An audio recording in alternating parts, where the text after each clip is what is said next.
Good morning, Maroon block. Today we finished finding factors and greatest common factors. Can you find factors and greatest common factors now? Yes. So the I can statement is true. You can do that? Yes. All right, a factor is a number that goes... a number that goes... nicely into another number. So if I have like the number 6, what goes into the number 6 nicely? 3 and 2. Also 1 and 6, right? Yeah. So these are the factors, and then obviously the product is the final answer, right? Yes. Factor pairs, two numbers that multiply together. So 2 and 3 would be factor pairs for 6. And then what's the abbreviation for greatest common factor? GCF. Say that again. GCF. And the GCF is the biggest factor that two or more numbers have in common. We'll talk about that in a second. All right, so here we go. Smiley face method. Smiley face method helps us to find...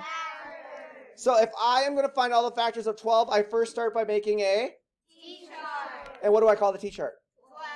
12. What is a factor of every single whole number? 1. So its buddy is 12, right? Yes. So 1 and 12 are called factor pairs. Okay, after 1, I'm going to try the next number, which is... 2. Does 2 go nicely into 12? Yes. Does 2 go nicely into every single even number that has ever existed? Yes. What's its buddy? 2 and... 6. And the next number after 2 is what? 3. Does 3 have a buddy? What is it? 4. What's the next number I would try? 4. Does 4 already exist? Yes. Does that tell us we're done? Yes.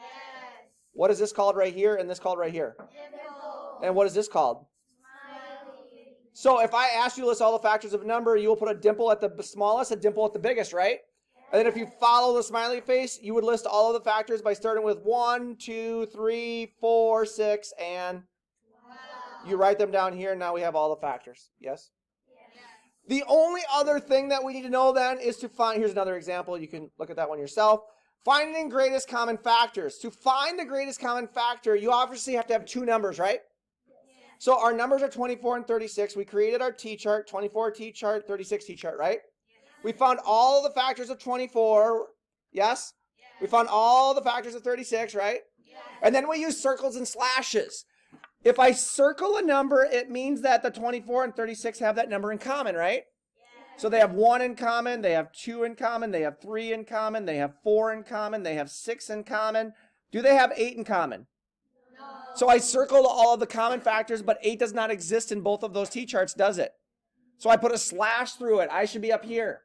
Then I circled 12 because 12 exists over here, right? Yes. Does 24 exist on both T-charts? Does 9 exist on both T-charts? No. Does 18 exist? No. Does 36 exist? No. So circles and slashes are what we're using to show the common factors and to get rid of the ones that are not, yes? Yes. What is the biggest common factor that we circled? 12. So do I need to answer the question and say 12 is the greatest common factor? Yes. Does this make sense?